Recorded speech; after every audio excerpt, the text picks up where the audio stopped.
Welcome to the Imaginal Life podcast. I'm Frances LaCuesta, and I help women thrive and live a life they love. Together, we'll explore how to tap into our potential, unlock possibilities, and find beauty in this messy and imperfect journey we call life.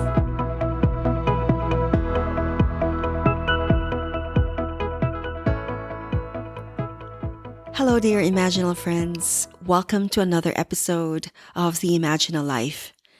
Today, I'm going to talk about something which I feel is important, and that is learning how to embrace and appreciate the things that make us unique, even if we sometimes see them as flaws. I believe that these quirks and subtleties can be our greatest strengths. And so let me start by telling you about my own experience with this. You see, I've always been an introvert for as long as I can remember. And people often describe me as shy, quiet, and reserved. It's just really how I am. Unlike some of my siblings and other family members who are more outgoing and extroverted. I prioritize having some time alone to recharge, even though I do enjoy spending time with my family and friends. However, some people would misunderstand my need for solitude and assume that I am distant or don't enjoy their company. While I love being with people, it can also be draining for me. And some time ago, I've actually even been shamed about my reserved nature.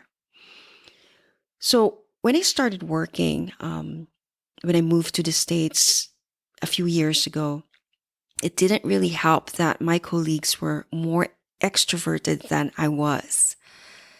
So I wasn't one to talk or interact so much that in one of the company events, I earned the quietest employee award.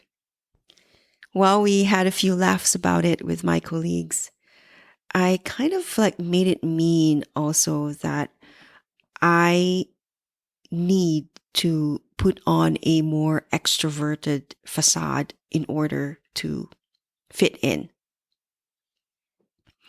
And so I kind of relied on that for a bit, even when it didn't align with how I really and truly felt.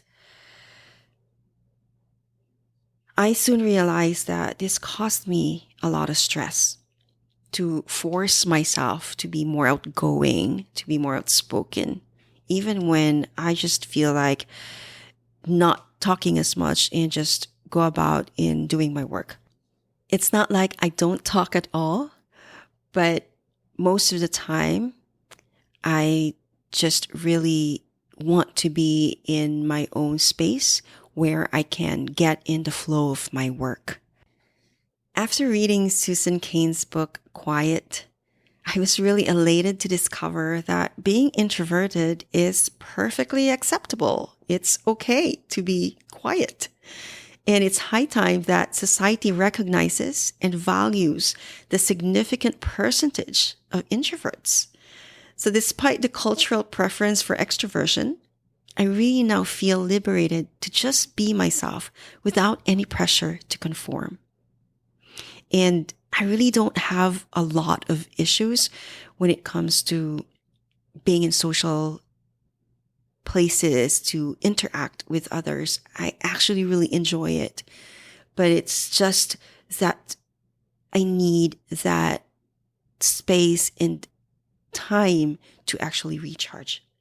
What I'm trying to say is that there are some things in us that maybe we feel ashamed of or think of as our weakness. Maybe you have an ADHD brain, or you have depression, or you have anxiety, or whatever it is that society dictates that makes you different and therefore not how everyone else operates. Maybe there are times that you may beat yourself up for not being like everyone else, and you try so hard to keep up with what society deems acceptable. And this is not helpful for you. And so you try to make yourself small and insignificant because you feel there's something wrong with you. Or you don't express yourself, or you stop yourself from doing something you love because you're scared of what other people will think of you. Can you relate to that?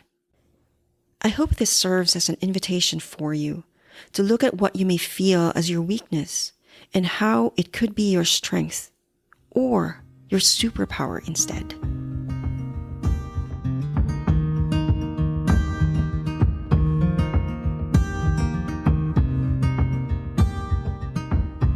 I used to think that being introverted and quiet was not okay because I was criticized for it a lot when I was growing up.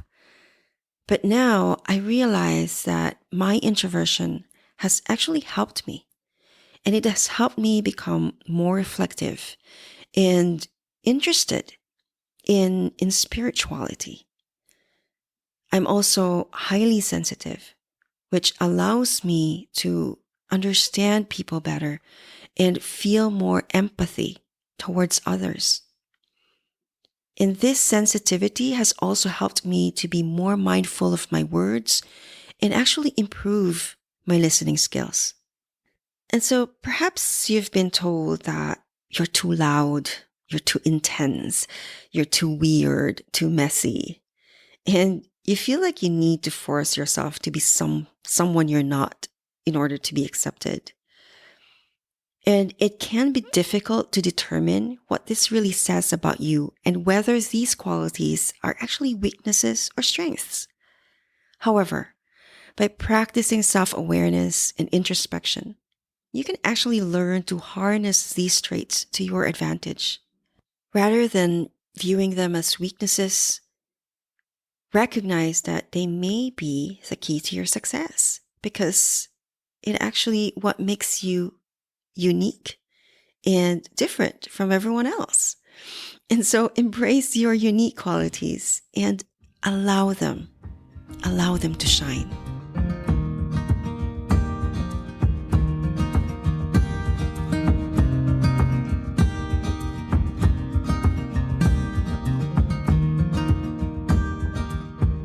And now, once you realize that you can be yourself and you don't need to follow what society expects, how will this change the way you think and act?